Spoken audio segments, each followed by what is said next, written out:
하나님 말씀은 에스라서입니다. 에스라서 10장 1절에서 5절의 말씀입니다. 우리 함께 읽겠습니다. 에스라가 하나님의 성전 앞에 엎드려 울며 기도하여 죄를 잡아갈 때에 많은 백성이 크게 통곡하며 이스라엘 중에서 백성의 남녀와 어린 아이의 큰 무리가 그 앞에 모인지라.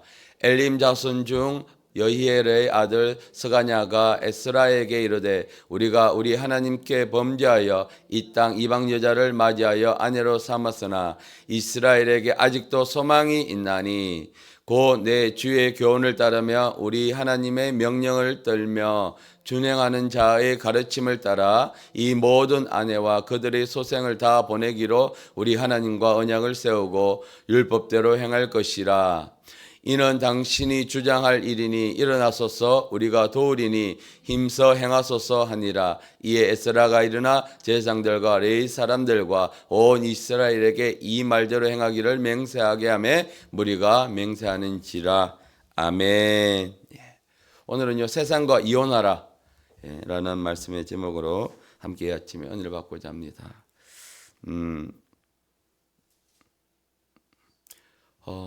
우리가 정말 하나님만 사랑해야 하는데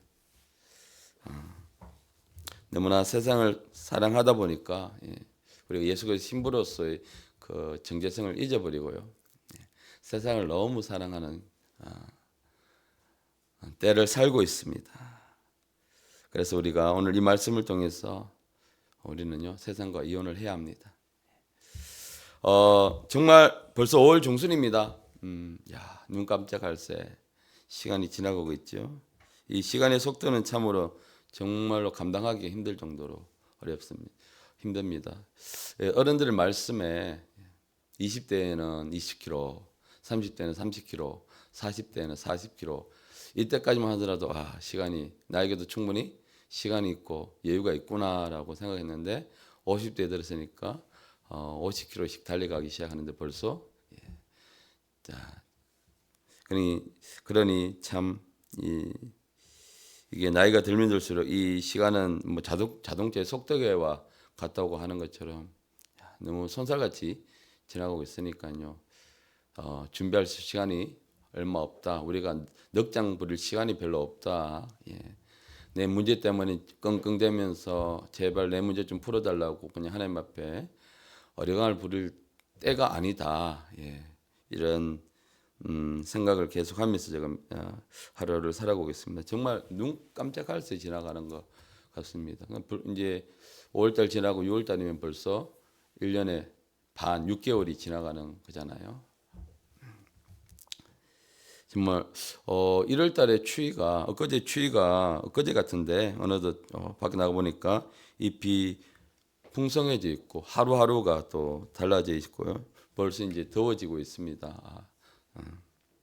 그러니까 그러면서 벌써 이제 5월 중순에 우리가 이르렀는데 정말 주님이 오심이 가까워지고 있다는 것을 우리가 느낄 뿐만 아니라 준비까지 해야 되겠죠. 그러면서요, 또 세상은요 어찌나 또 눈부시게 발전하고 있는지, 그러면서 어떻게 하면 인간이 점점 더 편리하게 살아갈 수 있을까? 점점 과학의 기술은 인간의 편리함을 제공하기 위해서 발전하고 있죠. 그래서 과학 기술이 우리가 상상을 초월할 정도로 발전하고 있습니다. 그래서 참 이 과학의 기술을 말미암아 이 윤택한 세상에 우리가 살고 있죠. 멋진 세상에 우리가 살고 있습니다. 근데 이 멋진 세상 속에서 우리가 살고 있고 또 세상의 이 과학 기술을 우리가 많이 누리고 있는데, 세상이 편해지면 편해질수록 우리는 또 사람들은 점점 예수님과 멀어지는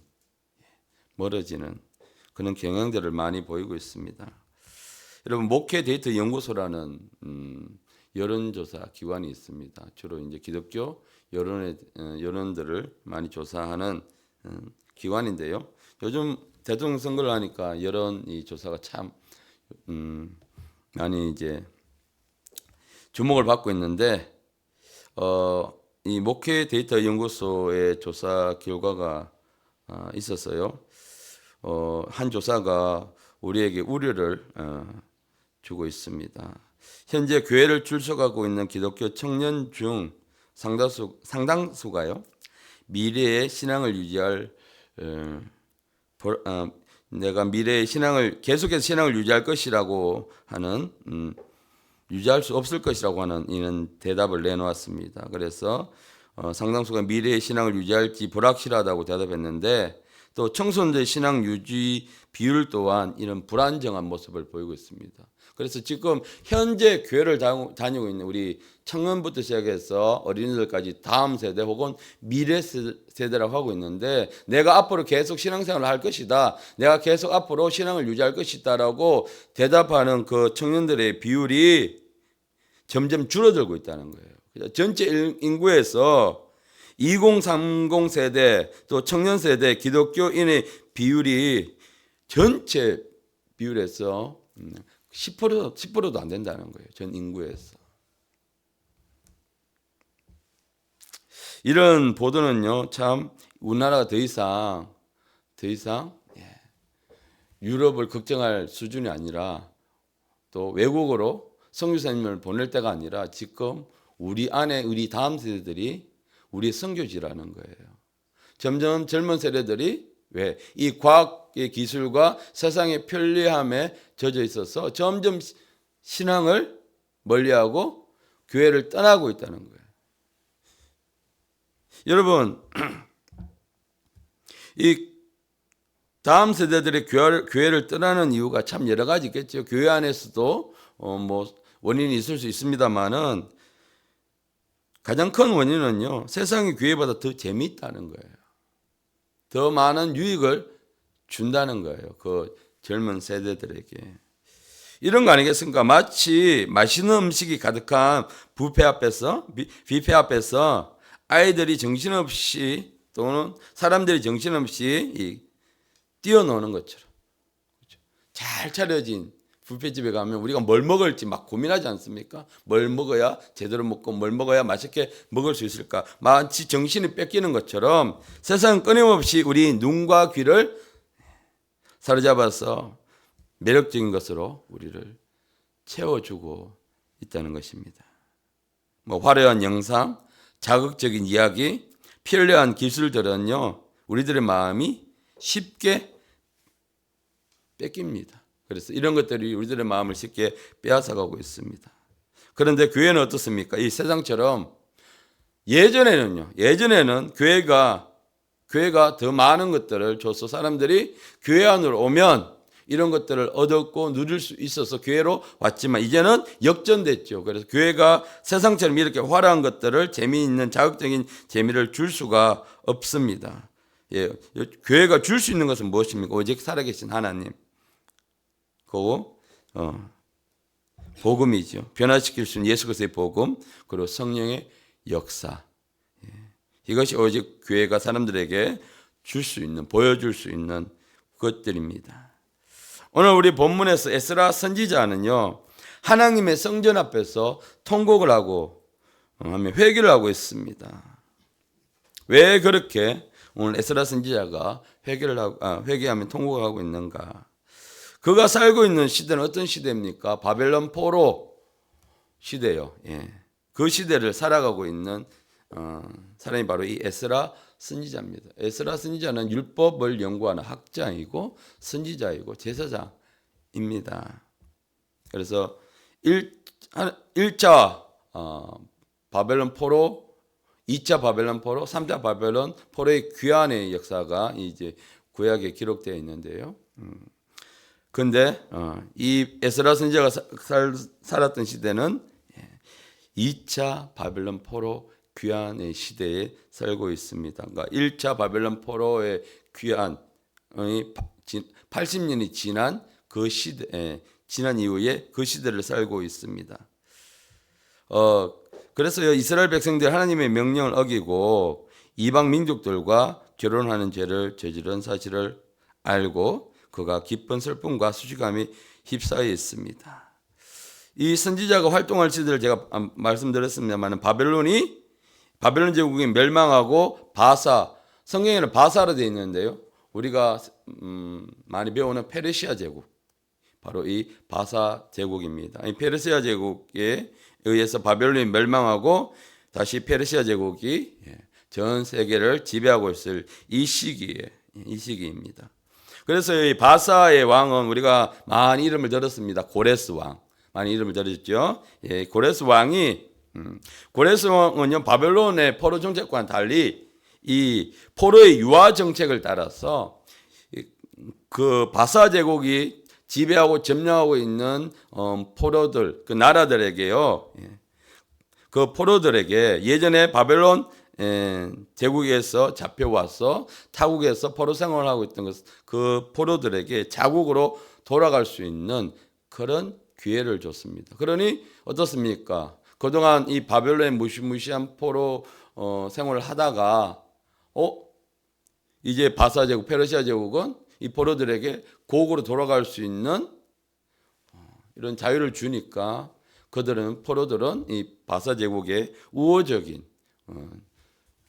모습을 취하게 된 것입니다. 그 시대를 살고 있던 사람이 바로 이 에스라고 2차 포로 교환을 할 때 이 에스라가요 전체적인 책임을 맡았어. 이 포로들을 남유다 땅, 이스라엘 땅으로 이끌고 돌아갔고 예루살렘으로 돌아갔습니다. 이 시기에 활동하고 있던 선지자하면 우리 느헤미야 선지자, 우리가 잘 알고 있죠. 성벽을 건축을 하기를 했던 이 느헤미야 선지자, 그 느헤미야 선지자하고 같은 시기에 활동했던 이 선지자입니다. 그래서 우리가 이 오늘 말씀을 볼 때에 이 구약 성경에서 이 말씀의 시대적 배경과 이것을 좀 알고 읽으면 왜 이 선지자가 이런 행동을 하고 또 여기서 왜 이렇게 말씀이 선포된지 우리가 조금만 더 쉽게 이해할 수가 있는 것입니다. 근데 사실은 이 고레스 왕의 포로 유화 정책에 따라서 귀환하게 됐지만 이 뒷면에는요 하나님의 놀라운 섭리가 숨어 있었습니다. 여러분 에스라 1장 1절을 우리가 보시면 바사 왕 고레스 원년에 여호와께서 예레미야 입을 통하여 하신 말씀을 이루게 하시려고 라고 나와 있죠. 그러니까 바사 왕 고레스의 이 유화 정책의 뒷면에는요 하나님의 역사하심이 있었다는 거예요. 그래서 바사 왕 고레스의 마음을 어떻게 감동시키사, 이 사람은 하나님을 모르는 사람이에요. 하나님 믿지 않는 사람이 왕이란 말이에요. 근데 그가 온 나라에 공포도 하고 조서도 내려 어떻게 다 돌려보내라. 어디로? 포로들을 예루살렘 땅으로 돌려보내라고 이 조서를 친히 내립니다. 뒤에 읽어보면 2절과 3절을 읽어보면 뭐라고 나와 있냐면 하나님이 참 신이다라고 이야기를 하고 있습니다. 누가? 바사왕 고레스가요. 그래서 우리가 이 말씀을 통해서 세계 역사의 주관자는 누구다? 바로 하나님이시다. 하나님의 허락이 없이는 어떤 일도 이 땅에서 전쟁조차도요 일어날 수가 없습니다. 포로 귀환 역시 또한 하나님께서 고레스 왕의 마음을 감동시켜서 예레미야 예언을 이루게 하시라고 예레미야에게 하나님께서 말씀을 주셨죠. 70년이 지나면 다시 돌아가게 하겠다라고 하신 이 하나님의 예언을 이루기 위해서요. 그래서 하나님은 때때로 사람을 사용하시는데 믿는 사람뿐만 아니라 믿지 않는 사람도, 악한 사람도 사용을 하십니다. 하나님의 일에 대해서는요. 그래서 우리가 인간적인 사람의 생각으로 도저히 이해가 되지 않는 일들을 일어났는데, 또는 내가 도저히 이해가 안 되는 저 사람이 교회를 안 다니고 안 믿는데 악한 일을 하는데 더 잘 돼. 그러니까 우리가 하나님 뜻을 이해를 못하니까 원망하고 불평함. 나는 이렇게 열심히 신앙생활하고 하는데 왜 나는 이 모양이고 저 사람은 하나님 믿지도 않고 하는데 더 잘 될까? 하나님의 뜻이 있다는 것이죠. 그래서 우리는 말씀을 통해서 하나님의 뜻을 분별하고 하나님의 뜻을 알아가는 그것이 반드시 훈련이 되어야 합니다. 그러면 이 예레미야 예언은 아까 잠깐 말씀드렸습니다만 예레미야 29장 10절에 보니까 하나님께서 예레미야에 주신 말씀이 바로 바벨론에서 70년이 차면 내가 너희를 돌보고 너의 선한 말을 너희에게 성취하여 너희를 이곳으로 돌아오게 하리라. 이곳이죠, 그렇죠? 그 땅, 가나안 땅 예루살렘 남유다로 돌아오게 하리라는 것을 하나님께서 예레미야 선지자를 통해서 주셨습니다. 그러니까 70년의 포로 생활 끝에 하나님께서는 당신의 백성들을 약속의 땅으로 돌아오게 하셨습니다. 이 하나님의 계획이 이루어지기 위해서는요, 반드시 기도하는 사람이 필요합니다. 누가 기도했느냐? 바로 다니엘입니다. 여러분, 다니엘이 매 시간 같은 시간대에 자기 이스라엘 땅을 향해서 창문을 열고 기도했지 않습니까? 그것을 왜 그렇게 했습니까? 바로 이 예레미야 선지자의 예언을 그가 봤기 때문인 것입니다. 그러니까 하나님의 계획을 우리가 알고 하나님 우리 계획이 있을지라도 하나님은요, 기도하는 사람을 통해서, 기도하는 교회를 통해서 그 하나님의 계획을 이루어 가신다는 것입니다.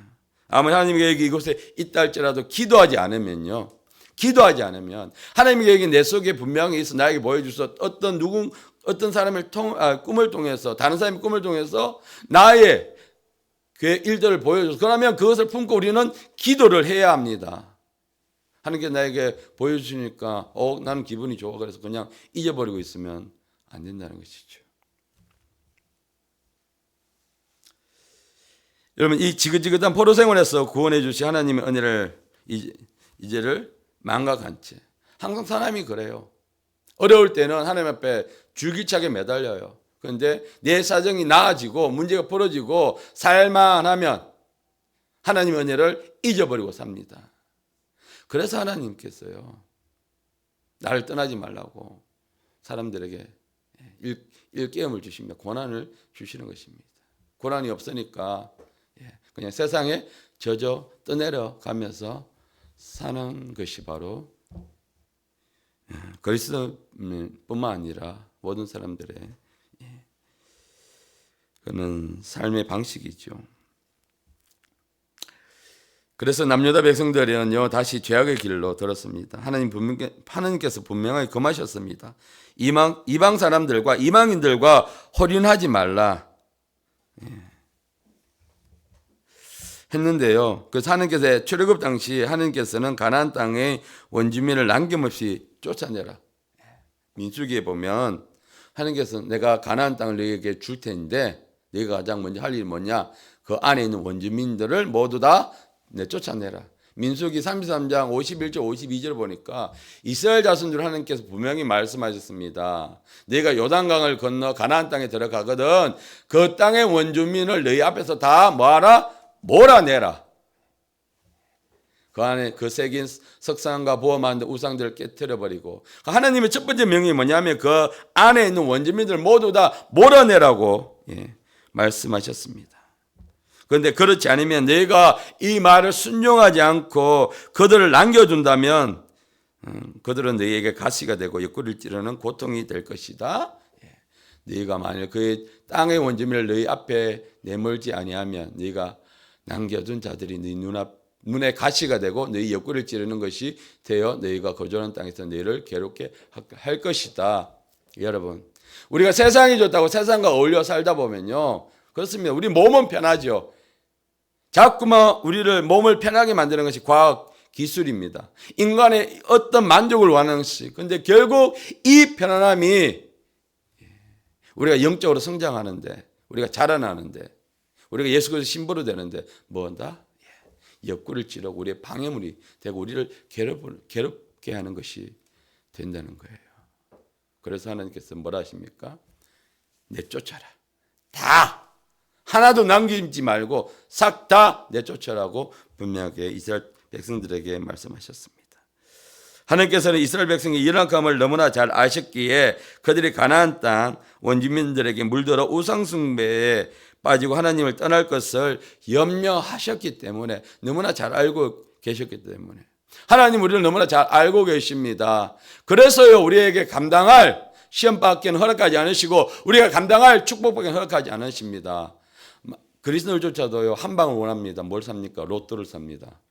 왜 하나님께서 로또를 안 주는지 아십니까? 바로 이거예요. 한 방을 줬더니 그거 가지고 열심히 멋지게 하나님 일을 하는 것이 아니라 멋지게 그냥 세상으로 하나님과 등 돌리고 세상으로 가버리기 때문에 하나님 나에게 한 방을 주시면 그 한 방을 주시면 내가 하나님께서 열심히 멋지게 한번 일해 보겠습니다. 마음, 우리들의 마음은요 누가 믿습니까? 이스라엘 백성들 보면 알지 않습니까? 이스라엘 백성들 우리하고 똑같은 성경을 가진 사람들인데 그들이 하나님의 축복을 해줬더니 어떻게 합니까? 축복을 해줄 때마다 배신하고 축복을 해줄 때마다 딴짓거리하고 그러지 않습니까?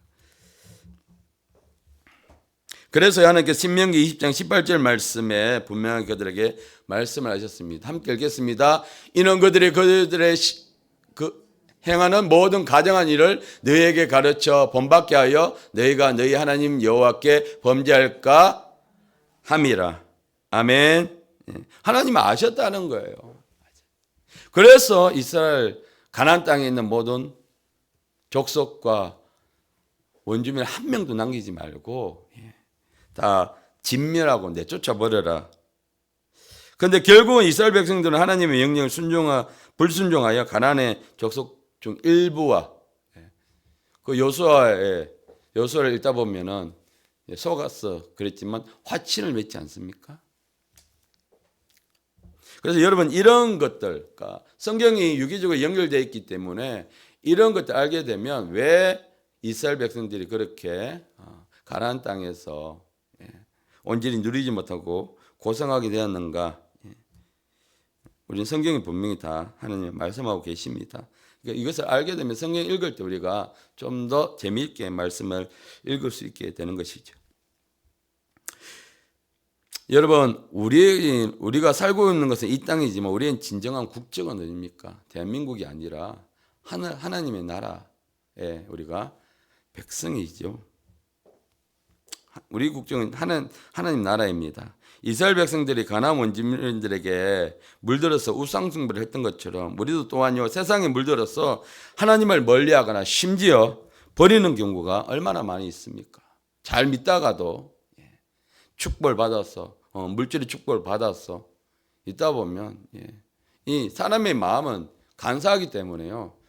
간절함이 있을 때는 더 하나님 앞에 매달리지만 내가 내 삶에 여유가 있고 내 마음이 편안해지게 되면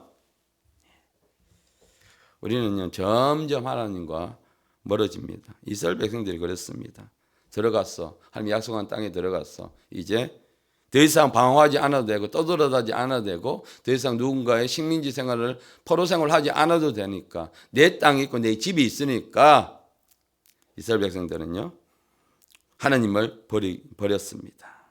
우상숭배를 했습니다. 여러분 우리 안에요 세상의 풍속을 우리는 과감하게 우리는 몰아내야 합니다. 여러분 다음 세대가 교회를 떠나는 이유 중 하나가 바로 이 세상에 너무 깊이 물들어 있기 때문인 것입니다.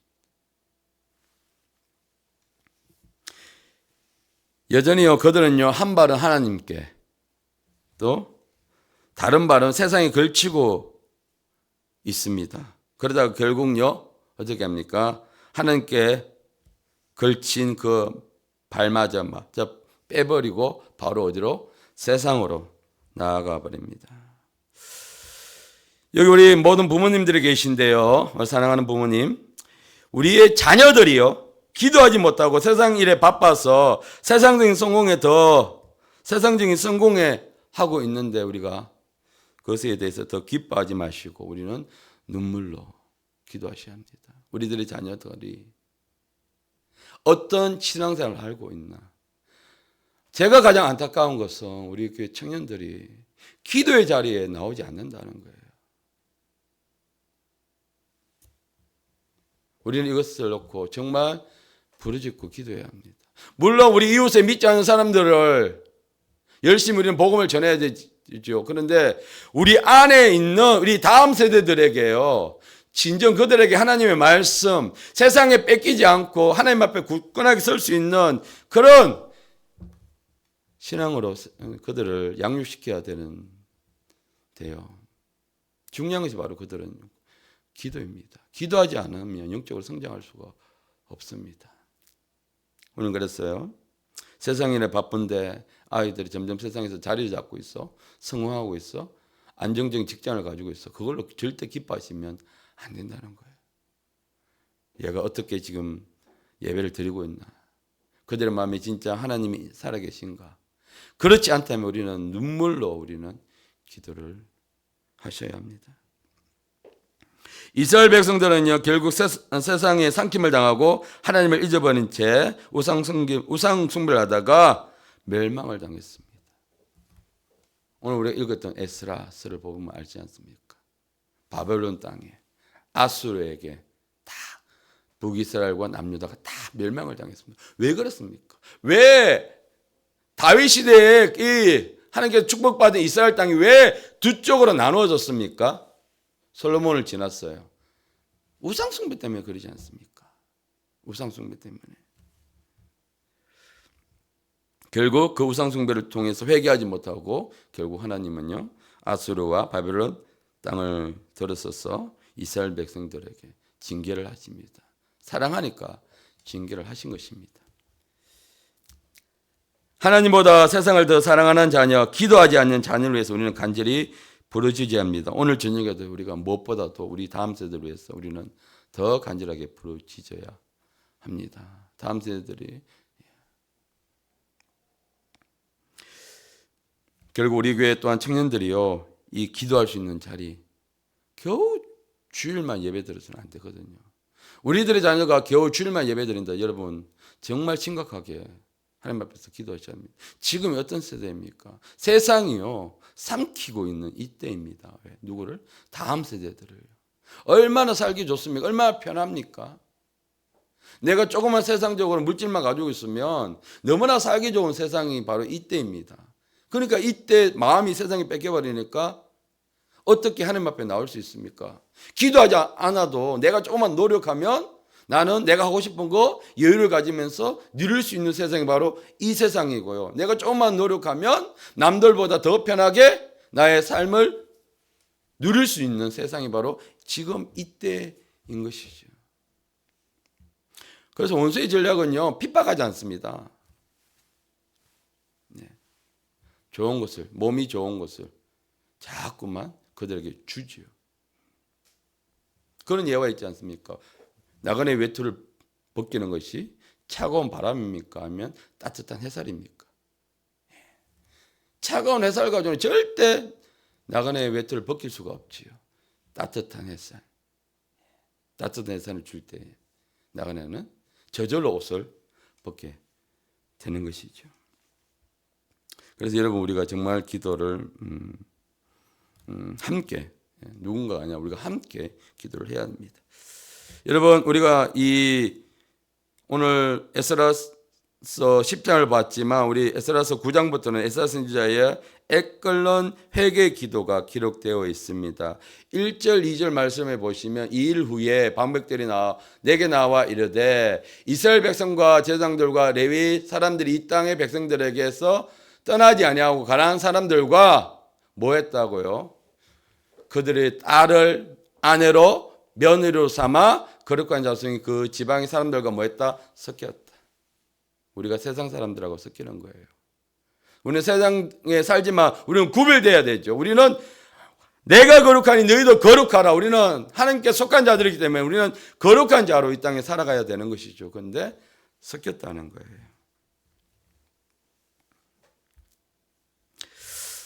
이처럼 우리는요, 여러분, 이 죄에 대해서 이 이스라엘이 범한 죄가 무엇입니까? 하나님께서 분명하게 금하신 이방인과의 혼인을 하지 말라는 금원령이 하나님의 명령이었습니다. 그런데 하나님은 왜 이방인들과 혼인을 하지 말아라고 하셨나요? 그 이유가 바로 조금 더 앞으로 가면 신명기에 분명히 나와 있습니다. 함께 읽겠습니다. 너희는 그들과 혼인하지 말지니 내 딸들 그들의 아들에게 주지 말며 내 며느리들을 그들의 아들에게 데려오지 말 것은 그가 내 아들을 유혹하여 그가 여호와를 떠나 다른 신들을 섬기게 할 것임이라. 그리하면 여호와께서 너희에게 진노하사 갑자기 너희를 멸하실 것임이니라. 하나님은 너무나 잘 알고 계셨다는 것이죠. 그렇게 그냥 그 땅에 있는 백성들과 혼인하게 되면 하나님을 떠나게 된다. 다른 신을 섬기게 되는 죄를 짓게 될 것이라는 것을 너무 알고 있었기 때문에 아예 애초부터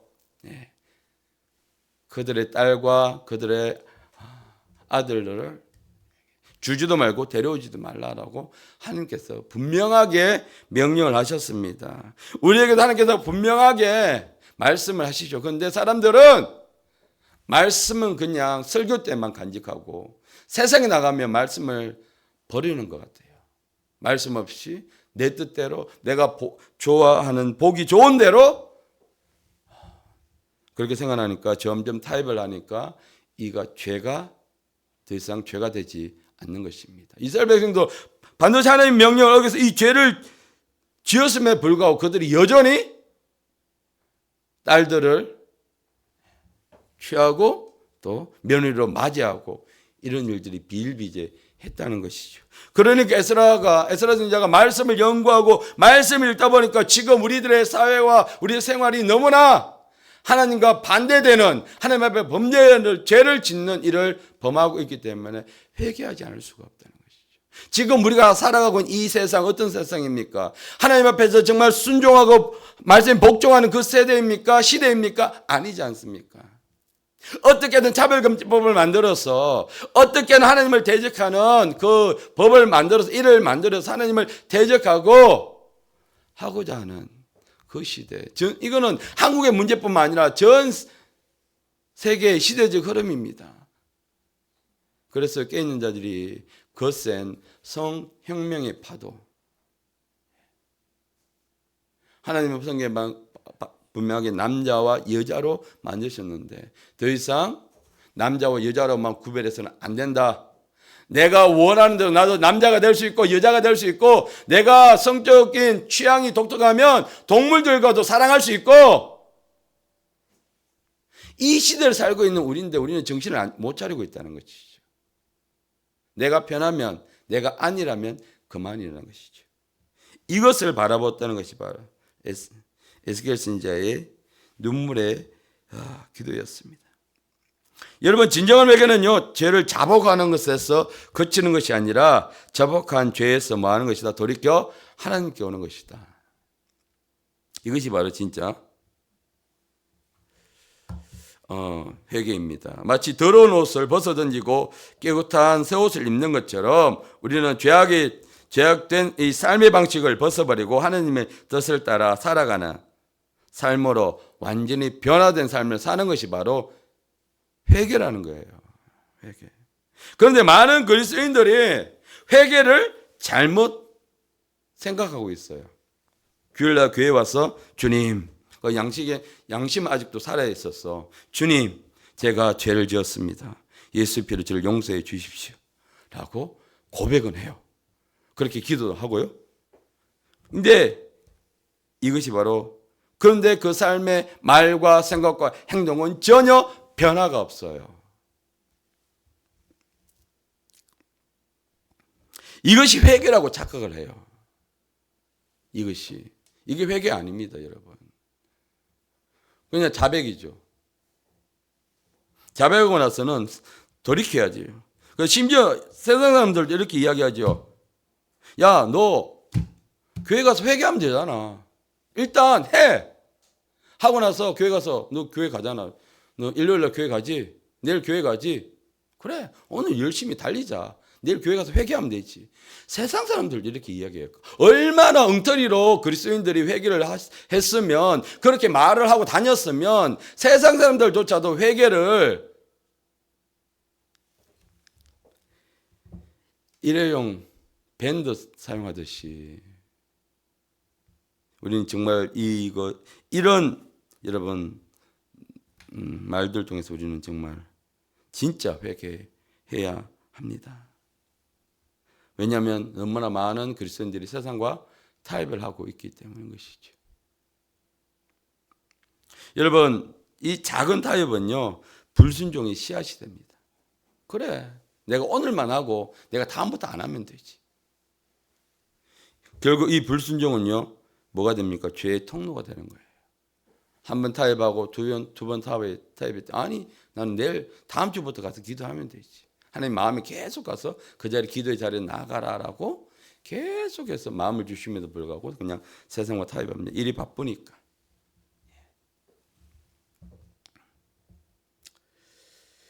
여러분, 마치 작은 틈이 큰 홍수를 불러오듯이요, 한 번 두 번의 이 타협이요 10번을 이어져서 결국 우리를 하나님으로부터 멀어지게 합니다. 그래서 에스라는요, 자신이 직접 지은 죄가 아님에도 불구하고 그가 영적 지도자로서요, 먼저 하나님 앞에 엎드려 회개를 했습니다. 에스라 9장 3절과 14절 15절의 말씀 보니까 내가 이 일을 듣고 속옷과 겉옷을 찢고 머리털과 수염을 뜯으며 기가 막혀. 지금 말씀을 보고 돌아가는 백성들이 하는 그 삶의 형태를 보니까 너무나 기가 막히는 거예요. 하나님의 은혜로 포로 생활에서 이 땅에 돌아왔으면 정신을 차리고 바르게 하나님을 경배하고 나가야 되는데 하지 마는 일만 골라서 하고 있는 거예요. 그러면서 14절 15절에 다시 주의 계명을 거역하고 이 가정한 백성들과 통화하오리까. 분명히 결혼하지 마라 라고 했음에도 불구하고 이 백성들이 가정에서 다시 통혼을 합니다. 그래야 주께서 어찌 우리를 멸하시고 남아 피할 자가 없도록 진노하시 아니하시리까. 그러니까 벌 받는 것이 당연하다는 거예요. 하나님의 이스라엘 하나님 여호와 주는 의로우시니 우리가 남아 피한 것으로 오늘과 가사옵거늘 도리어 주께 범죄하였으니 이로 말미암아 주 앞에서 한 사람도 감히 서지 못하겠나이다. 여러분, 지도자가 얼마나 중요한가. 정말 지도자 정말 중요합니다. 지도자가 깨어있는 이 공동체는요, 희망이 있습니다. 에스라는 말씀에 깨어있는 선지자였기에 백성들의 죄를 정확하게 보고 깨달을 수 있었고 그 회개는요, 이스라엘 백성들의 마음을 움직였습니다. 그래서 바로 10절 1절 말씀에 에스라가 하나님 성전 앞에 엎드려 기도하며 죄를 자복할 때에 많은 백성이 함께 나와서 통곡하며, 그리고 이스라엘 중에 남녀와 어린아이들까지 와서 그 앞에서 회개를 했다고 했습니다.